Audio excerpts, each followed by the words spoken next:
Hi, and welcome back to Pop Rocks Radio. As always, I'm your host, Bijan.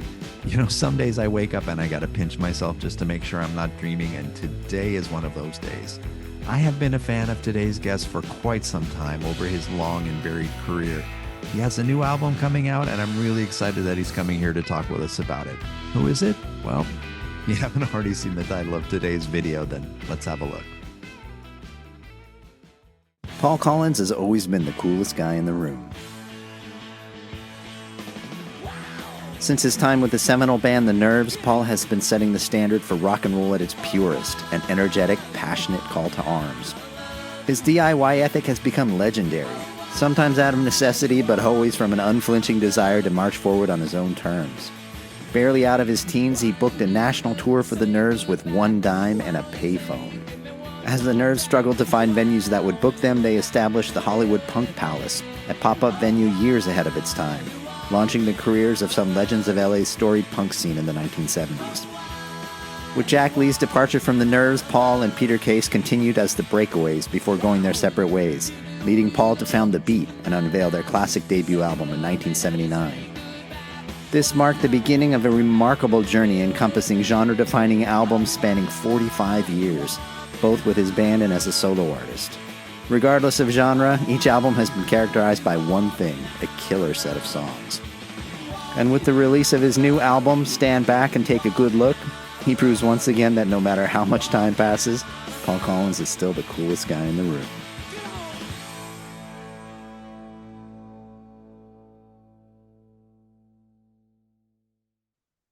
I think the word icon gets thrown around quite a bit these days, but if you used it to describe my guest today, it could be a bit of an understatement. He was a member of The Nerves and the Breakaways and the founder of the band The Beat, whose classic debut album came out 45 years ago this year. He also has a long and storied solo career, and his latest album, Stand Back and Take a Good Look, comes out February 16th on Jem Records. Ladies and gentlemen, boys and girls, please welcome to the stage the one and only Mr. Paul Collins. Hey, Paul.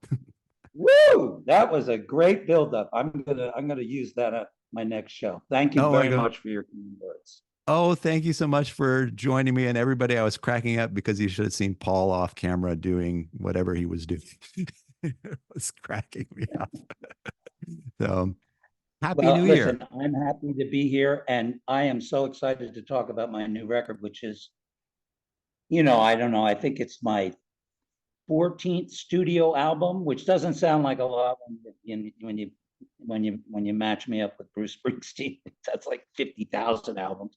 But I'm very proud of it, and I'll let you drive the boat here. What do you want to talk about? Well, before we get into the album, and I have a lot to ask you about this album. It was just, I really, really enjoyed it.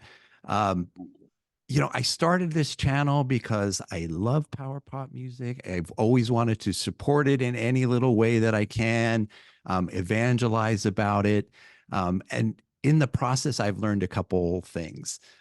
First, even though there are some things that are common across the genre, great guitars, hooks, harmonies, things like that, it encompasses a wide range of styles, right? And power pop is really just one way to refer to all forms of melodic rock. I would say this.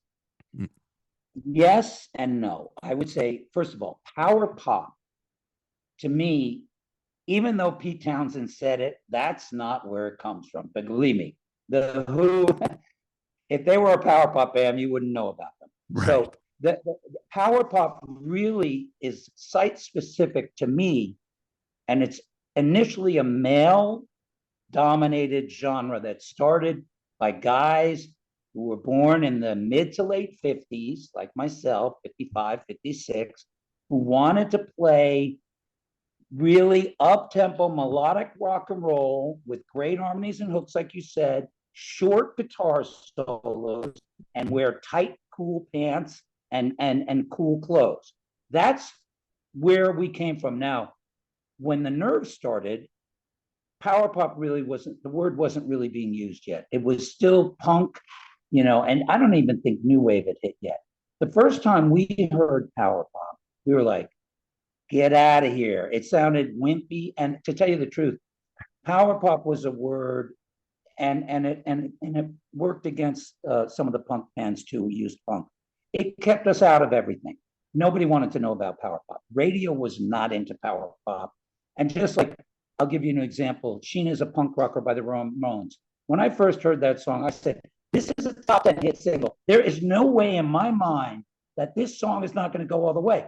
The fact that it was pitched to radio as a punk rock band, that's it all. And that's as simple and as stupid as it is, but that's the world we live in.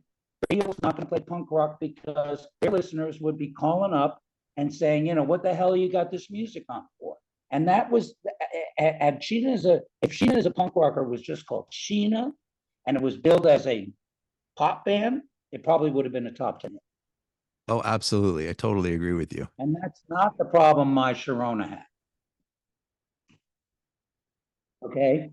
And for me, you know, so power pop today, though, and I can pinpoint this to the early to mid 90s, because I was living in New York. You know, and obviously at that point, my career I was, you know, the what do you call it? The glow of the beat and the nerves and all that had died out. The 90s had come, grunge had taken over, you know, Nirvana, was it Pearl Jam and all that. So that obliterated what I did. It just obliterated it. And you can think whatever you want to think about that. I obviously wasn't very happy about it. But so I've kind of looked at my career as being done. And that was hard to take. Mm-hmm. And then my mother insisted on buying me a computer. And I kept telling my mother, Mom, I don't want to surf the net. I was not in a good mood anyway. The 90s was not a great decade for me.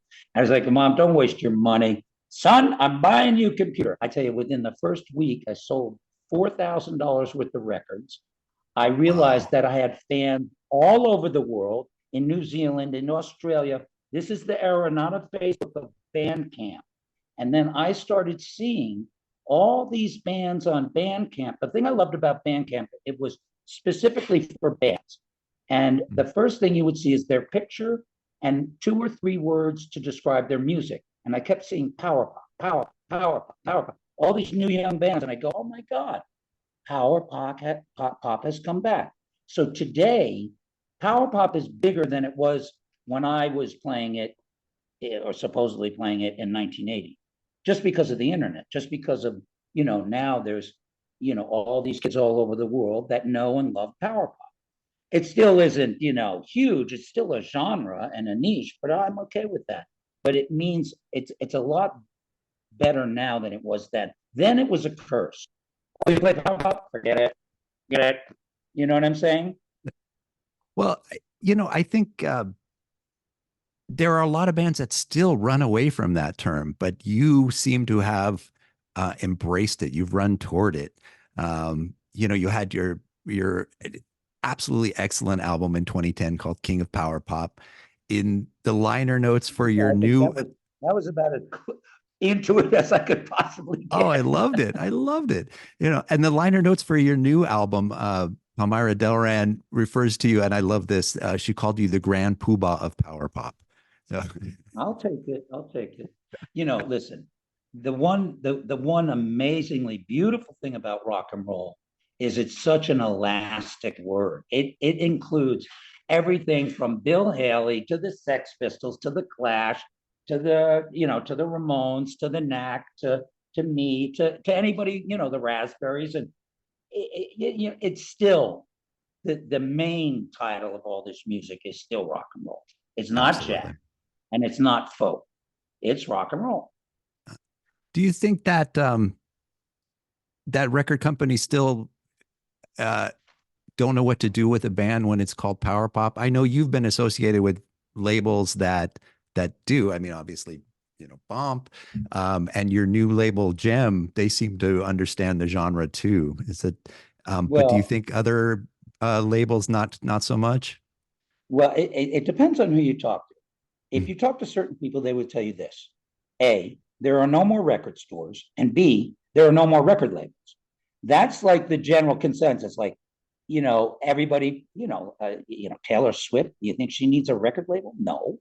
Does Beyonce need a record label? No. These people can put their music out on by themselves. In fact, most artists now, not power pop artists, break themselves by streaming. They don't, so record companies have kind of like become extinct through their own, they kind of created their own demise. And I'm not crying about it. The small labels, like you said, like Gem or Alive or Bomp, or yes, these are labels that do this as a labor of love.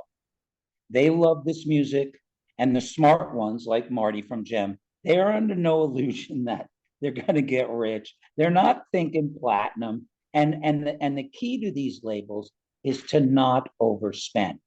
Mm-hmm. You know what I mean? If you spend $10,000 on a release, you're only going to put out one or two records and fold. You just can't do it. The money isn't there. The sales are not there. So you have to have the right business model, just like any business, if you're selling coffee or if you're selling clothes or if you're selling records. So I've been lucky. Alive, which is a sister company to Bomb, Patrick Boisel, is a very smart businessman. He does not overspend on his releases. So you will never get the call from him or Marty telling you how much money they lost on your record. No artist wants to hear that. It's basically, well, what'd you do? You screwed up. I didn't tell you to do that. I just wanted you to put out my record. So the smart people in this business now realize the numbers.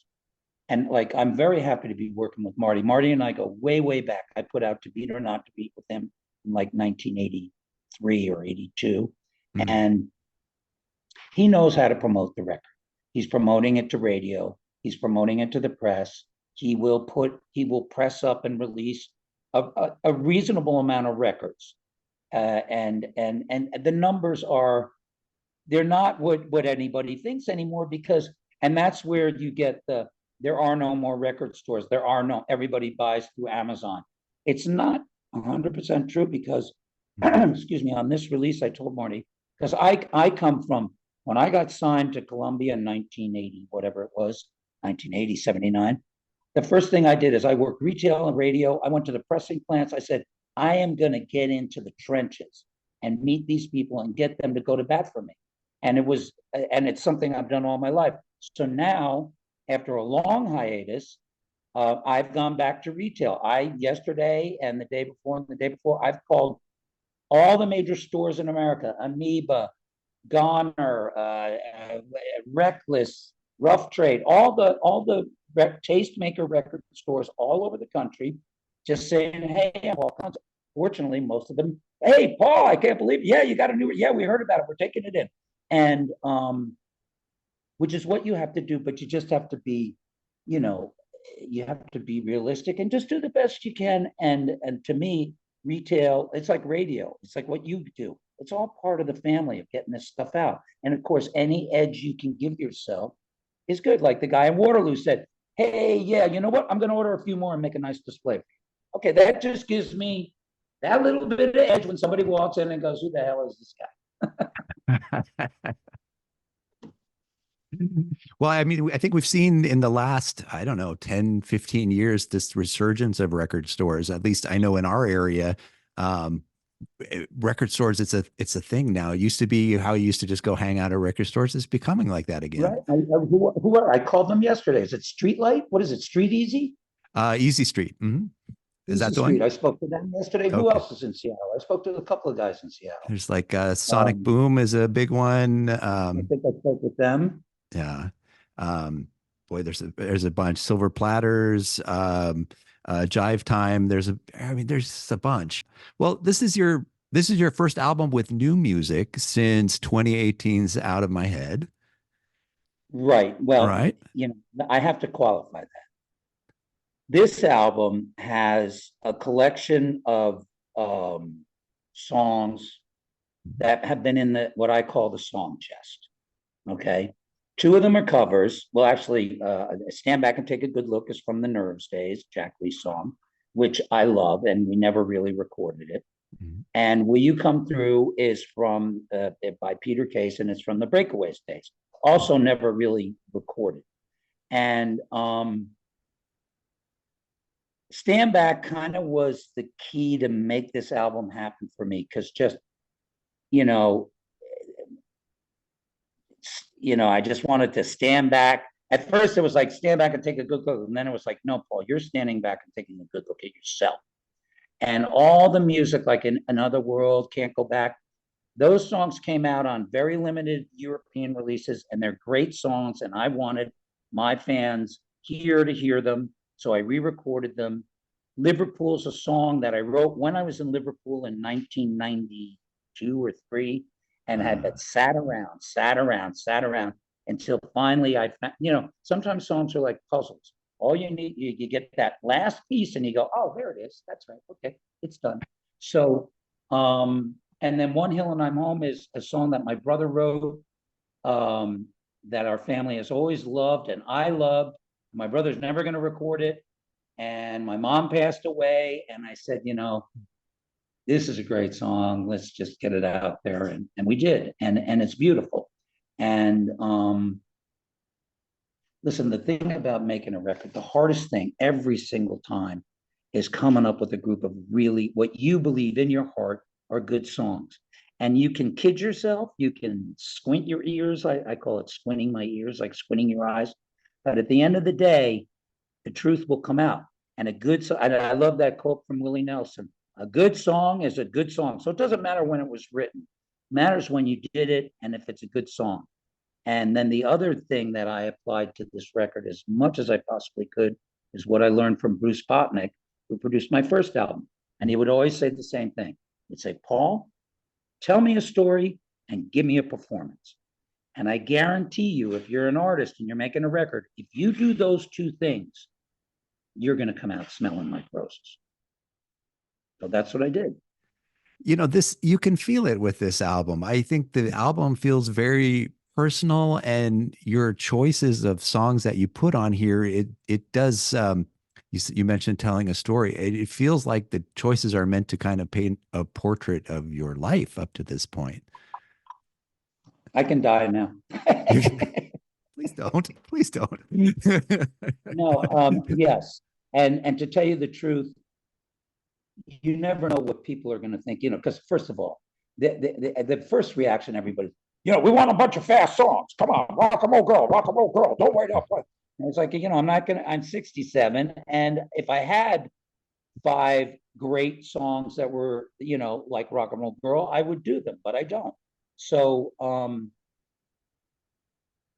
you never know what the reaction is going to be to the music. And now that I'm getting the reaction from the writers who are interviewing me and from people like yourself, and across the board, that's what's coming out. And I'm going, okay, that's great. That's great. I can live with that, so I'm happy about that. If we dig into a few of these songs, you mentioned that I think there's 4 of the songs on the album came from your debut solo album in 1992.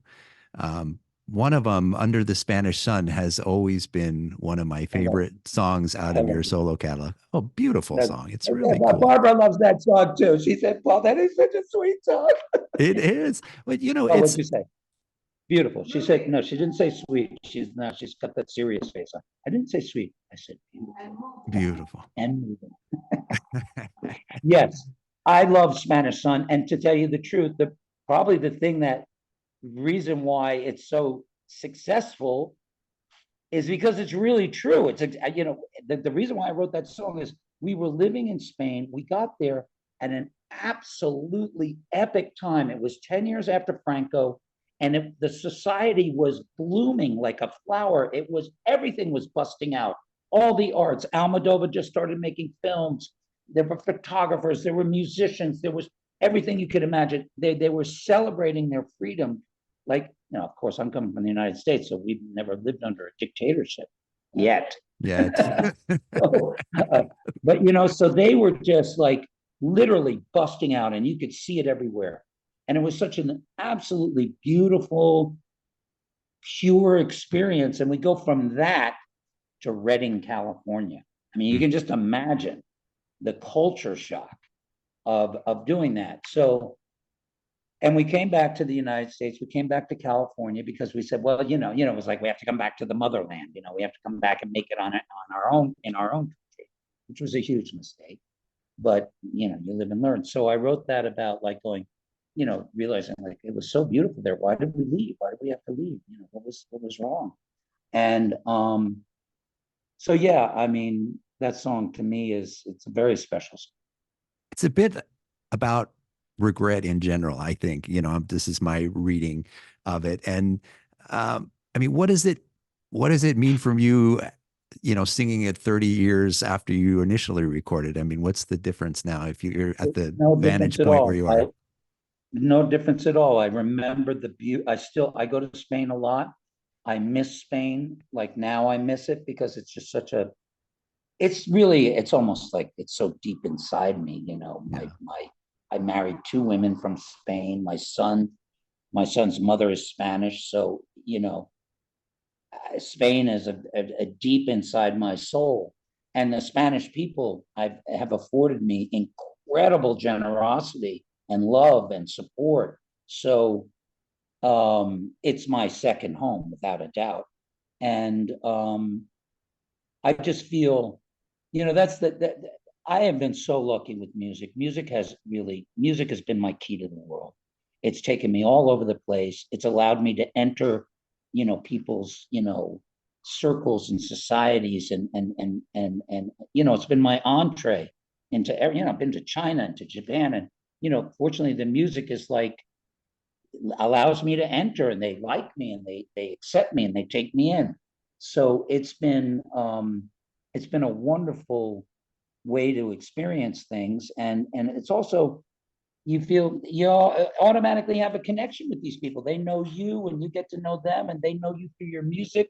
We went to China, and we were playing this club and everybody's singing all over the world. I'm like, Jesus Christ. Wow.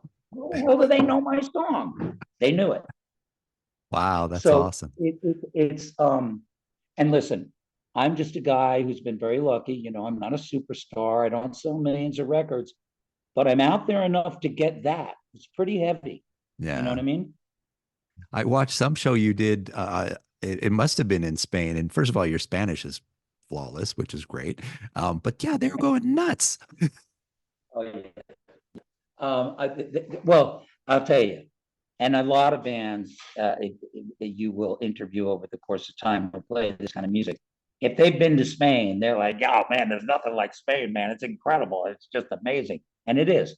And a lot of times it used to be that way. It used to be like Spain and France were like, and Italy to a certain extent. Bands here would get more success there. I mean, I saw the Long Riders in Spain in 80 something. It's 2,000 people. And they said, we play for 25 people at the Lingerie in LA. There's 2,000 people here. So that's kind of the way it was. Well, there's another song on here that you had recorded before. It's called You Can't Go Back, written along with Stephen Huff. Great song. But with the other songs on the album that you re-recorded, they all seem to be kind of backward looking, but this one is something that seems a little more forward looking. So what does looking forward mean to you? That you say. So you never, I never realized these things until somebody tells me. Okay. I guess in another world is looking back. You can't go back is like, that's happened to me. Like that's about when we went back to America after living in Europe. You really can't go back. And that applies to everything. You can't go back to, your girlfriend you had when you were 18. I don't think. I mean, maybe you can. It's tough. But now so much, you can't go back because the world has changed, and it has. All these places, even New York. I mean, I'm back in New York. The New York I knew that I left in 1979, it's not here anymore. Yeah, I can imagine. Some of it is remote places, but basically it isn't. And the Madrid I knew in the 80s, that's not there anymore either. Mm-hmm. So but it's still these are really good songs, and it's almost like fishing. You get a good fish, man. You just haul it in and you go, God damn, that's a good fish. I'm really happy I caught that. And those are songs. fortunately, I hope, I apply or I mine a territory or a field that does have a certain amount of timelessness to it. If it's good now, it'll be good then, and it was good before. I mean, my first album, thank God, it's not site specific in terms of sonic stuff. Rock and Roll Girl is just a rock and roll song. You could have recorded it yesterday, or you could have recorded it 30 years ago. Whereas in that time period, a lot of the records are the technology and the sounds they use are site specific to that time. So once you get out of that time, it doesn't seem as relevant anymore.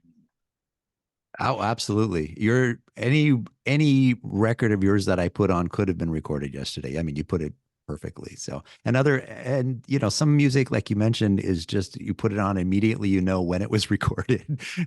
Yeah. It feels dated immediately. Yeah. Except for the Beatles. Except for the Beatles, man. You put the Beatles on, and it's like, God damn, that's a great song. It's a great recording. I love those guys because they are having such a good time doing what they're doing. Their message is so, I'm a huge Beatles fan. Oh, me And too. I don't, I go through long periods of like, I don't listen to them anymore because it just pisses me off. They're so good. But, um, I saw that movie that Ron Howard made. I've seen it a whole bunch of times, and it's just there's just a greatest story because it's just about love, man. They're just, they're not trying to hurt anybody, No. and they just want you to enjoy yourself, and they're enjoying themselves, and it's a wonderful, their approach is just so wonderful. Yeah.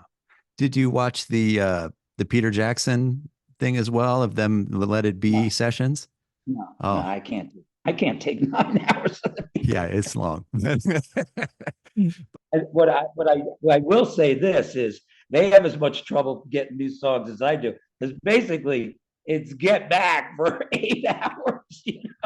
Yeah. It's a great song, but that's the thing. It is not easy, and I'm sure that I can speak for anybody, including Paul McCartney, to write really A+ top grade songs.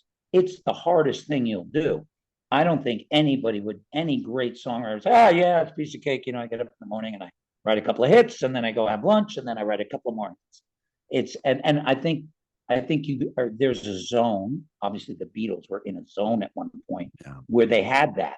They were just like they pick up a guitar and write a hit. They were so deep in the zone. But I don't know if you can do that for 30 years, And obviously, there is something about youth and the energy and I don't know. It's like Dylan. I watched that thing, and he's even will say now, I don't know what was going on, man, but it was going on. He would, I mean, that it's great, Joan, but I said, we'd be checking into the hotel. He'd be writing a song in the lobby. He'd start another one in the elevator, and he'd finish one in the room. He said, that wasn't it. They were all amazing. Wow. It's like, but no, that level, I don't think anybody can really keep it up,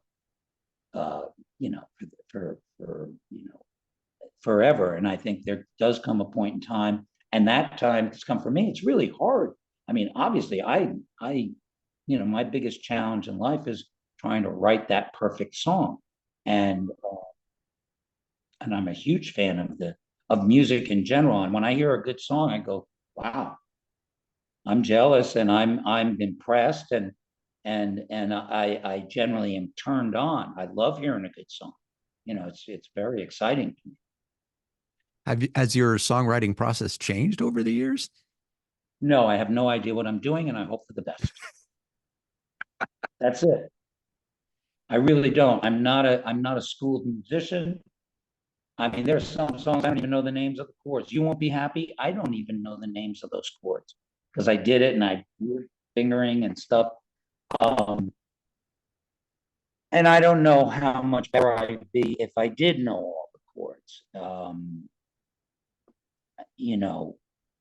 It could, because really it's not the chords as much as it is the melody. Yeah. You can sing an infinite amount of melodies over A, D, and C, or A, D, and E, or A, D, yeah. You know what I mean? So it's really, I think it's like you have to have your antenna up and you have to, be ready to receive what's coming in. and smart enough to catch it when you get it. That's a good way to put it, I think. So, well, let me ask you, you have an incredible list of guest artists on this album. I was looking through the list. You have, Unbelievable.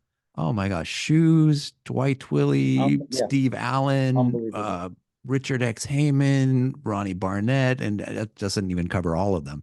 Um, the first single that you released off this album, I'm the Only One for You, it features Dwight Twilley.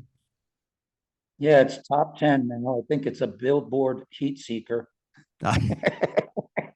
Heat seeker at number 6. I'm the only one for you, Paul. I'll try to it. Yes, unbelievable. And that whole process took about 2 days. I just called everybody up, and everybody, without hesitation, said, "Yeah, Paul, what do you want?"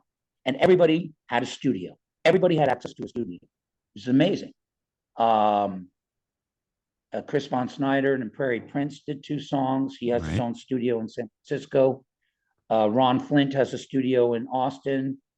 Steve Allen had access to a studio in Nashville. Dwight Twilley has a studio. And unfortunately, I think this is the last thing he did before he decided to, go upstairs. And unbelievable loss that was. Shoes. I was like, all right, I'm going to call Jeff, but I don't know, Shoes. I got Shoes on the record. It's unreal. And it's gorgeous what they did. And the way it went down was I told myself, because, you can ask my girlfriend or people that work with me, I do get accused of micromanaging because I'm so zoned in and I have my ways and stuff. I told myself, look, if you're going to invite these people to do it, you just send them the tracks and you just tell yourself whatever they send you back with, you're going to dig. And that's what I did. And there was no second guessing. They said, well, what do you want me to do? I said, just do you, whatever you think. And it was without exception, great. Yeah. Well, the Shoes work on, first of all, I think Liverpool is just a lovely song. I mean, it's That's this great little song of the album. Oh that my is gosh. My it's like this for lack of a better way of putting it, it's like this almost like a Baroque pop gem, right? And as soon as I heard it, the Shoes harmonies in the background are just unmistakable. As soon as I heard it, I was like, oh my gosh, I know those guys. Yes. Amazing. And like I spoke mainly to Jeff. He said, well, look, I hope you don't mind. Oh no, he sent me a message. He said, who is Lillian? Is she somebody special to you or something? I said, no, she's just a girl that was there when we were hanging out. And they came up with that whole thing on their own. Where have you been, my Lillian? And to me, again, I love music. So I'm sitting there getting these tracks back from these people. And like, I'm in hog heaven. I'm sitting in my bed and I don't smoke pot anymore or anything like that. And I got the headphones on and I the first time I go, okay, what's it going to be? What's it going to be? And I go, oh my God, this is fantastic. And just a really exciting experience for me to make this record and get these tracks back from these guys. And then, Jim did a great job and he mixed it all in Detroit. So I let a lot of people just do their thing. He went to Detroit. I said, okay, don't send me mix by mix. Send it to me when it's done. And if I have anything to say, and so I waited and then he sent me all the mixes and it was great. And I learned a big lesson. Well, if you work with really good people and you just let them do their thing, you'll be okay. Yeah. And, and that's what happened on this record. Everybody just did what they felt they should do. Jim put it all together. And,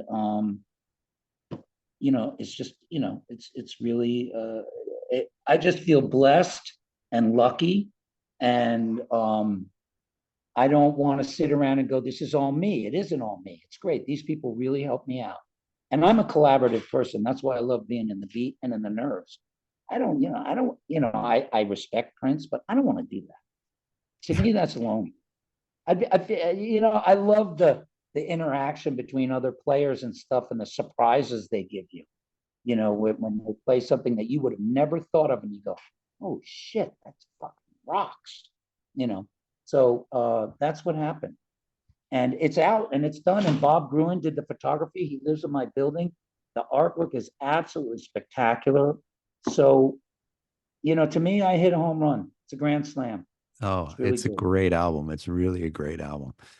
I wanted to ask you about a couple more songs on it. The other one we're speaking of, lovely songs. I thought How Will I Know is another lovely song. I mean, can I you know, what? yeah, that's another song that's been sitting around in the song chest many, many, many years. I originally did it in San Francisco as a kind of like a little studio project with this guy, David Hayes. David Hayes was the band leader and bassist for Van Morrison for many, many years. He's a very talented musician, and I'm talking like 1984, 83.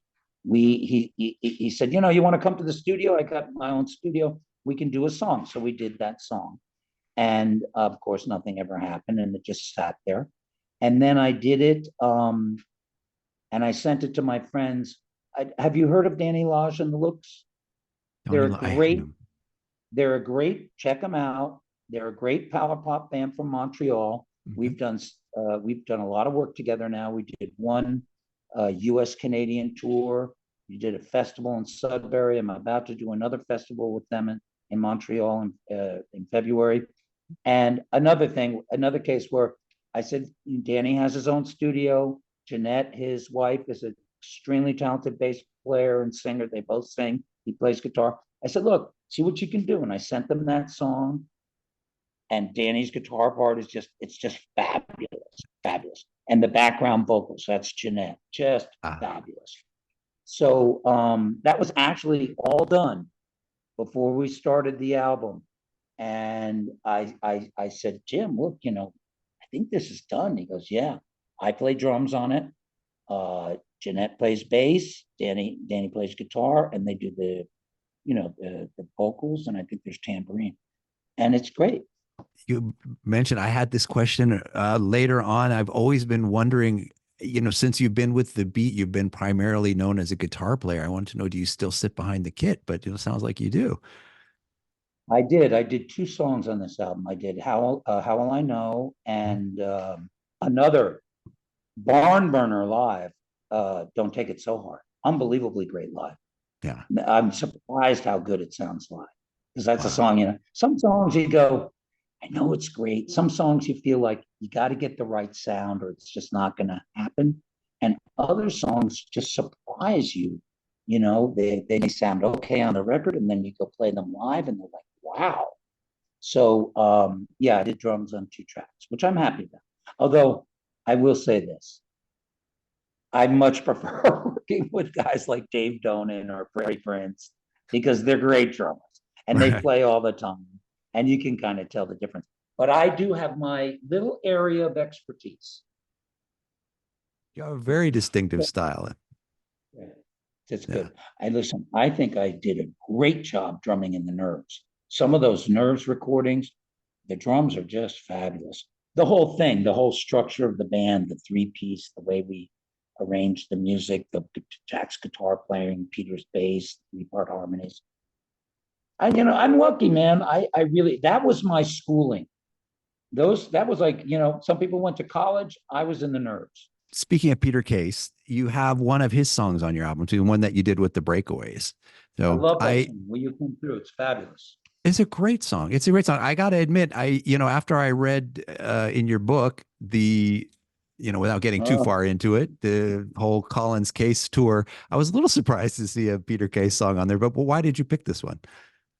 Because it's a great song. Yeah. And I don't hold grudges when it comes to great songs. Nice. No, because it's all plays into Stand Back and Take a Good Look. It's all part of my DNA. I'm not that stupid that I'm going to cut my nose off to spite my face. Okay, we had a bad tour. Life goes on. It's not the end of the world. I still respect him tremendously as a musician. Maybe we're not the best of friends, but so what? Yeah. No, it really works with the album. It's awesome. So this is also part of maturity. Holding a grudge, it's not cool. Now, there are people that I just don't feel like talking to, so I don't talk to them. But I'm not going to say anything about it. And what's the point? I mean, there's enough shit going on in the world. You know what I mean? It's better. it was what Slim Whitman said, I just want to be known as a guy who had a clean suit and a smile on his face. So, yeah, no, I mean, it's just an absolutely fabulous song. Love it. And I had to run it by him. I said, Pete, I'm going to do this song. You know, you got any problem with that? He said, well, I got to hear it first. I said, okay. And I said to him, he says, yeah, that's okay. That's awesome. Oh, well, yeah, I guess it all makes up where you came from. So, which fits Yeah. in perfectly with the album. So, Yeah, did you? I think, yeah, go ahead. No, go ahead, please. Go ahead. No, I don't know what I was going to say. Well, you did another song, the title track from for the album was a Jack Lee song. Had you thought about recording this before now?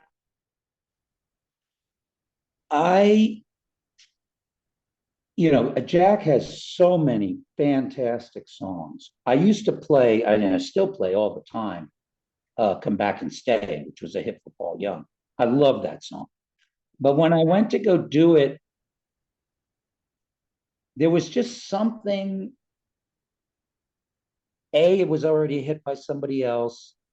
And B, I just never felt like I was doing something to it that, I don't know, there was just something holding me back when I played it with the band, it never sounded like how I thought it should sound. And then the way I worked up a lot of these songs is I got together with the drummer and just me on electric guitar and the drums.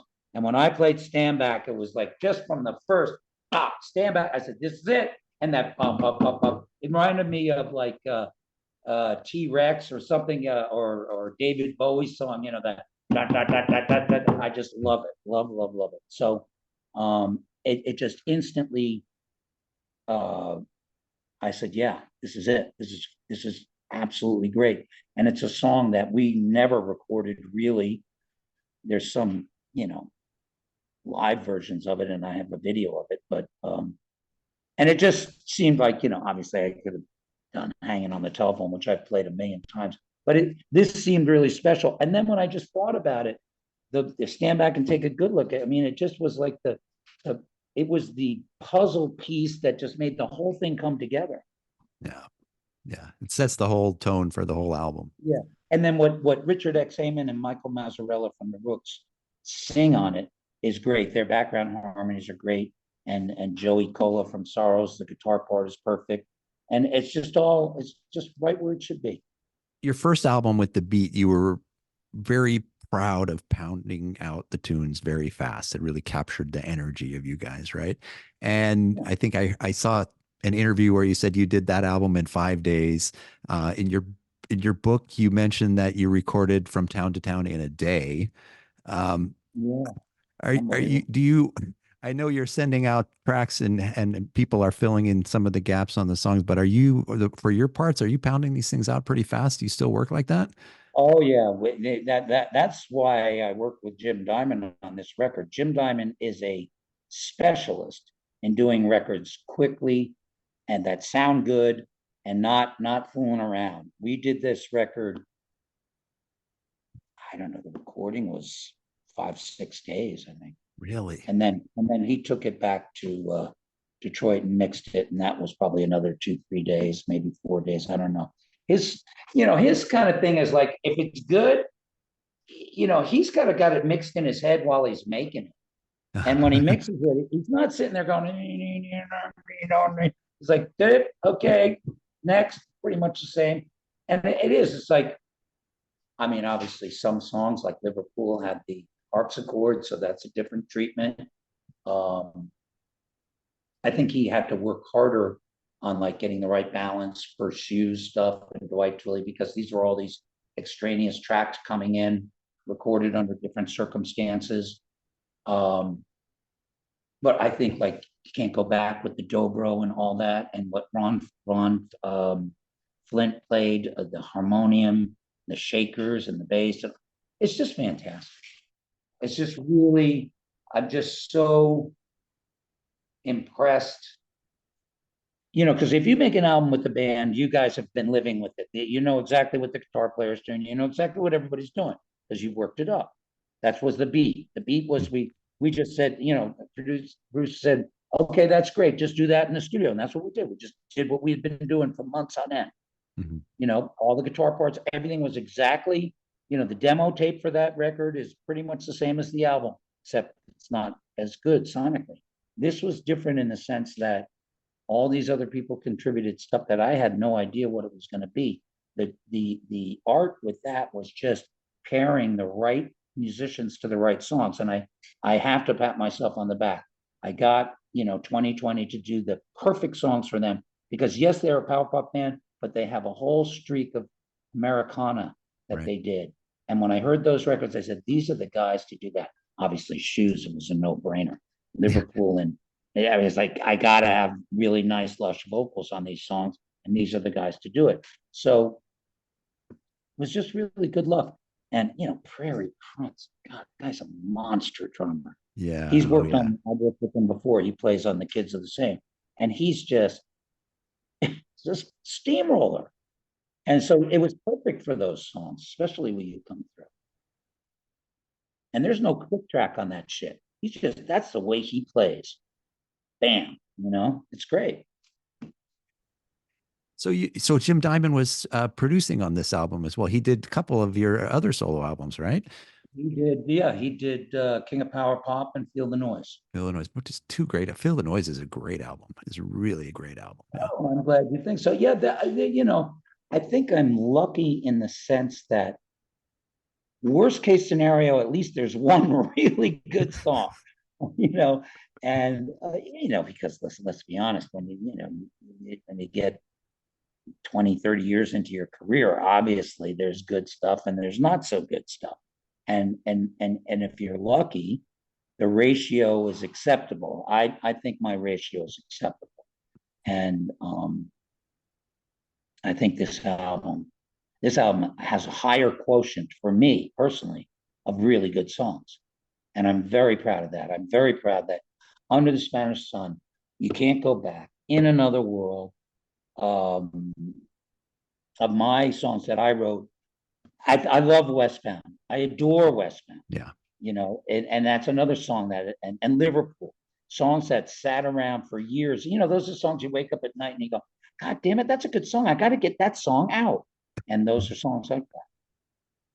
Yeah, both Westbound and One Hill and I'm Home. They're the songs that close out the album. They fit together perfectly. It's like both. Yeah. I don't know if they're about being on tour, but it feels like it could be about being on tour. Well, One Hill and I'm Home is about my family has spent their summers in Montauk, Long Island for many, many years. And it's a very beautiful spiritual place. Now it's completely overrun, but and it's got a lot of hills and we don't drive. We all have, we get around with bicycles, except for my sister has the car. I'm not driving you. I spent all day driving. So my brother is a nocturnal person. So he would go out and he would take any bike he could find. It wouldn't matter if it was rusted and half flat tires and no speeds. And he would go for miles and miles. He'd go from Montauk to Amagansett to East Hampton or Bridgehampton. And there's all these hills. And when you're coming back to Montauk, there's a set of hills and you know them by heart. And that last one is like, okay, one more hill and I'm home. And it's just such a beautiful sentiment, that song and it really, it's his sentiment. There's people there expecting me because he was always gone and people were always waiting for him to get back. And he was always out, chasing girls and doing stuff. And it's just a very, I don't know, that song is always, again, I didn't write it, but every time he played it, I said, God damn it, that's a really good song. We got to get this thing out. And it goes to that, they say, like everybody has a voice and everybody has one good song in them. And he has more than one good song in him, but that's one of them. And I'm just so proud and happy that it's done very nicely, very honestly, and very simply. And it's the first time I ever used a capo. Oh, really? That's what gives it that nice sound. The capo it's if you hear a lot of guys use capo because there's that beautiful chimey sound when you Yeah. put the capo on. And yeah, so yeah, I'm glad that. And Westbound is about touring. Westbound is about the very first time I went from New York. I drove out to California with a friend of mine, a girl from school. She calls me up, Megan, and she says, I'm driving to California. I was like 17 in New York. And I was like, I got to get the hell out of New York. There's nothing going on. So we went to California. And, but it's also just that whole westbound traveling thing. And I think it came out great. Love it. I love the line, feeling good is gold. I mean, that to me is like, that's what you feel like when you're out on the road. When you're out on the road and you're not getting to anywhere where you're supposed to get for at least a couple of days, maybe even a week, maybe a couple of weeks. It's like, I'm out on the road, man. Nothing is better than this. I love it. Oh, that's awesome. Yeah, it's a great way to close out the album too. Definitely, yeah.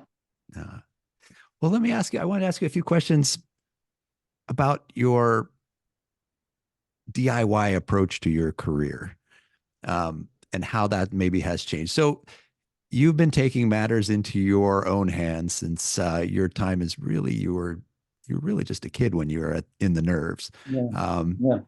I mean, didn't you book your own national tour from a payphone? Is that? Yep.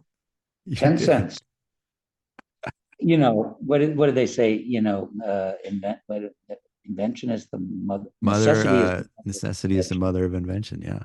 And our byword back in the day was, if somebody said you can't do that, we'd say, okay, that's what we're going to do.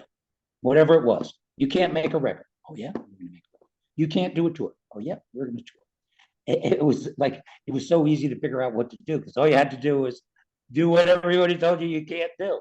And it became a ridiculous credo, but that's kind of what made us do it. And then I think I'm a DIY person because of all the things we talked about. Major labels do not support this music. So it's just an exercise in futility, and it's going to wind up sad and disappointing, and you're going to get dropped, and you're never going to live up to their expectations. I mean, we got dropped after our second album.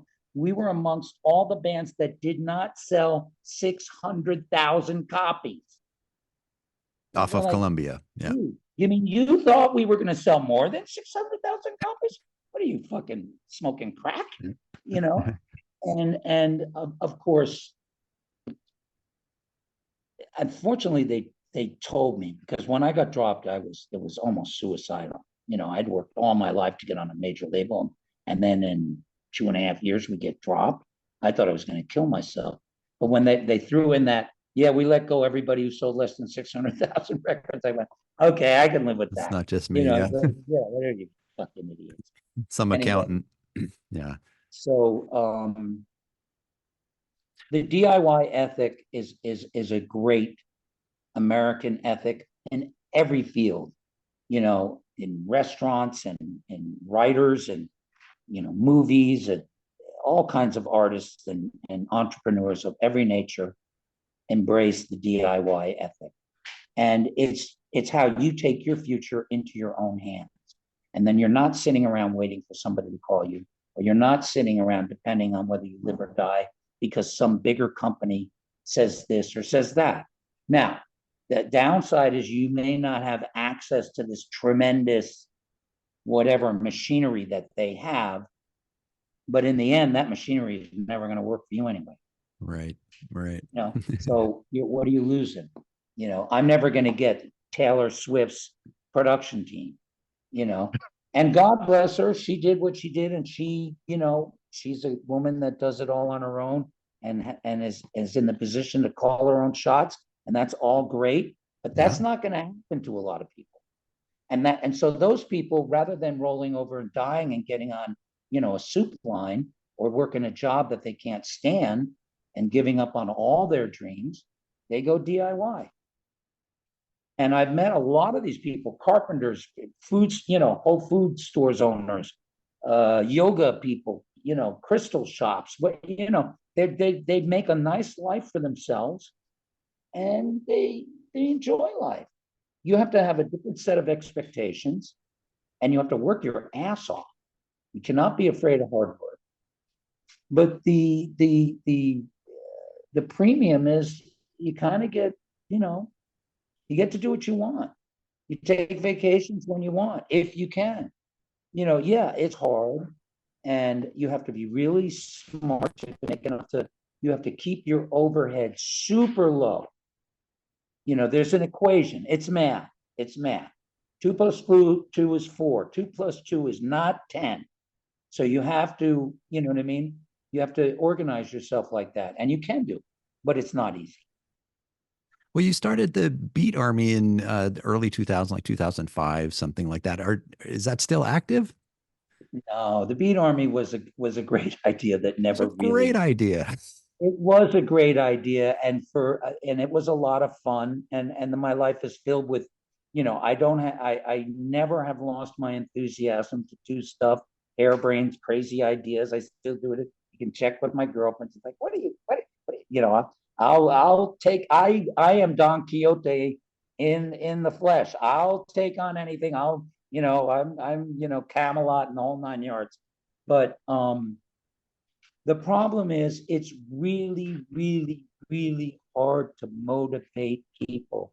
And it's harder every day with AI and internet and Facebook and Tinder and X. And it's just people, they're, we really have become so much like goldfish. It's like flashes across the screen. 3 seconds later, they're on to something else. And, you know, the social media, the influencers and all that stuff,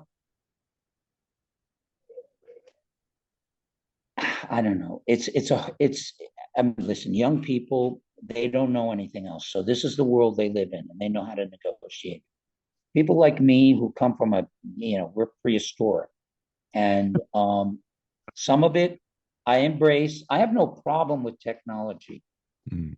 I have a problem with crap, but technology, I don't have a problem with. You know, I'm sure that in the long run, AI, when I read about the medical implications and all that kind of stuff, it'll be another great tool. There'll be a lot of fallout, you know. Let's see if somebody wants to spend the time and money to make Paul Collins AI records. You know, we'll see if somebody wants to do that.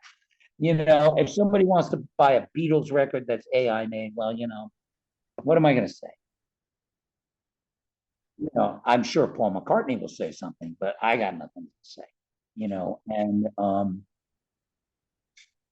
it's just, listen, my great grandfather was 18 at the turn of the century, 19th century, 20th century. He witnessed, when he was 18, there were horse and carriages, and then he saw the first car. Now he was probably thinking, like, what the hell is this shit? He told me when they got ketchup in a bottle, the first thing he did was he put it in his coffee because they didn't know what it was for. Said, put it in the coffee, see what happens. Yeah. So, you know what I mean? It's all relative. And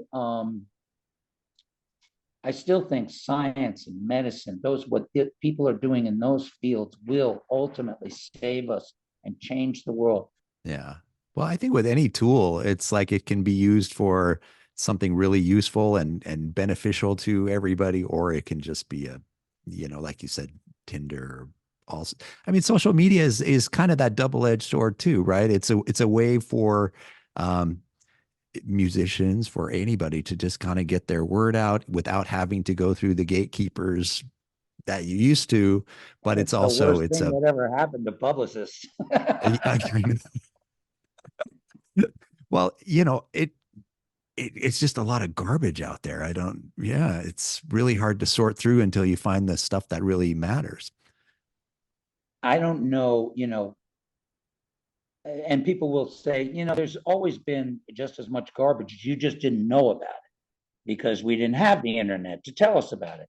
So, you know, I don't think we really need to worry about that. You as a person can absorb as much or as little as you want.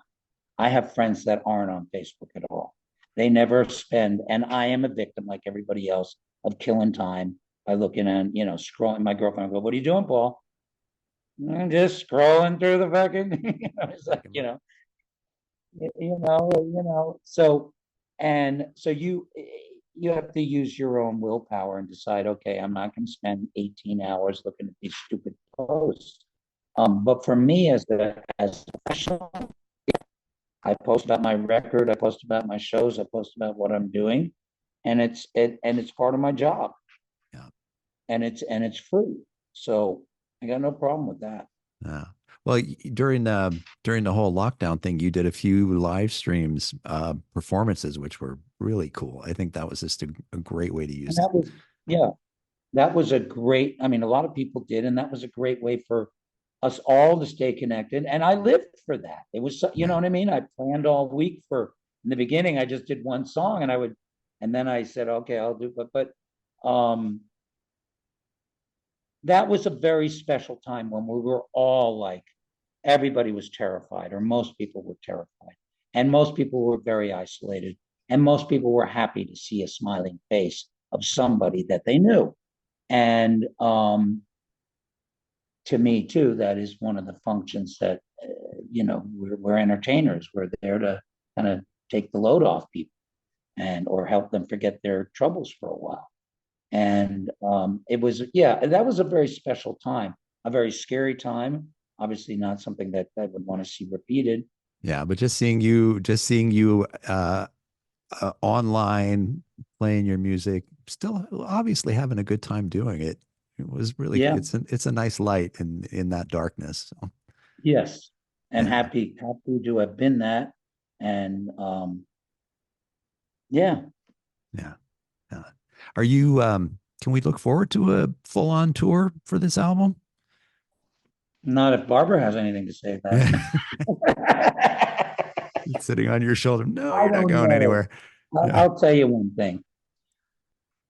The pandemic, for me, and I think for a lot of people my age, was a demarcation point. There were certain things you were not going to go back to. Some people were never going to go back to commuting to work anymore. Some people, some people were going to not spend time with their families. They were going to spend time with their families going forward. I am never going to tour, knock on wood, like I did before, because it's just too damn arduous. I'm not going to put my body through that anymore. It's too hard. I'm not complaining. I'm not saying, I just say, I can't, I don't want to do that anymore. In fact, I did a show at Asbury Park. It was freezing. And as I stood waiting for the car to come up, I said, I am not doing winter tours anymore. I'm just not. It's too dangerous. It's too uncomfortable. And the world that I live in are small clubs, debatable whether there's a dressing room or not, very frontline conditions. I've done it. I don't need to keep doing it. There's not a big adage in me doing that. Will I do, better shows, bigger shows, or more well-compensated shows, or more fun shows? Yes. But I don't know. And then I say that, and then I see, Willie Nile or Elvis Costello and all these guys touring. I go, fuck, I got to get back out there.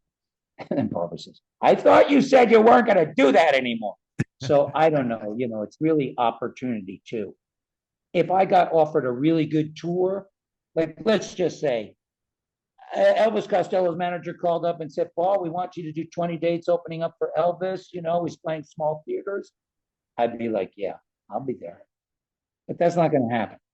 Barbara's laughing now. Never say never. Never say never. No. Never say never. Not Elvis Costello, Bruce Springsteen. She likes Elvis. No, not Elvis Presley, honey. She likes Elvis. I met Elvis Costello. He lives in my neighborhood. I met him on the street. And really? I walked up to him and I said, Elvis, I said, do you have a moment? And he kind of looked at me like, oh, shit, because he was standing in front of where he lives near me in Manhattan. And fortunately, I said, no, man, don't worry. My name is Paul Collins, and I know Pete Thomas. I had a great Pete Thomas story, his drummer. And I told him the story, and he goes, oh, yeah, that's Pete, all right. So we had a nice little chat, and we took a picture. Oh, very nice. Yeah. I got to tell you, the loudest show I ever went to was an Elvis Costello show. Literally the loudest show I've ever been to. Really? My loudest show was Loggins and Messina at the Paramount Theater in New York. They were Really? so loud. Yeah, Loggins and Messina. They were so loud and clean. Oh God, were they clean? Yeah. That was amazing. That was when they had the guy playing oboe or flute or whatever it was. It was, I'm talking 1974, Okay. 3. Oh man, were they great? That you know that album. What's the album? The big hits on it, Pooh Bear and all that shit. Okay. Anyway, it was great. They were loud. They were loud. I wouldn't have expected that. That's awesome. No, Yeah. no, you wouldn't. You Yeah. wouldn't. And I was shocked myself. But I saw a lot of great music in that time period. Live shows. Those were great, great live shows. I mean, Mountain and Jefferson Starship and Hot Tuna and the Grateful Dead and Santana and Jay Giles. Just Wow. endless. Chicago, yes, great stuff. Emerson, Lake and Palmer. I mean, just really the shit, man. It was great. Do you still go watch live music?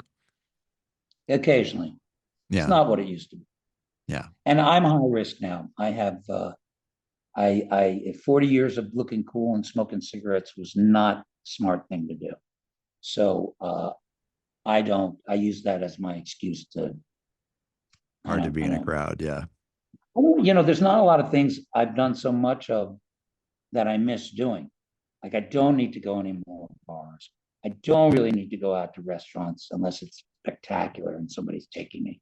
I you know, live shows, yeah, I love live music, but I go sparingly. Yeah. Yeah. Well, I guess the biggest question I have, are you still having fun doing what you're doing? I love what I'm doing. Yeah. I love what I'm doing.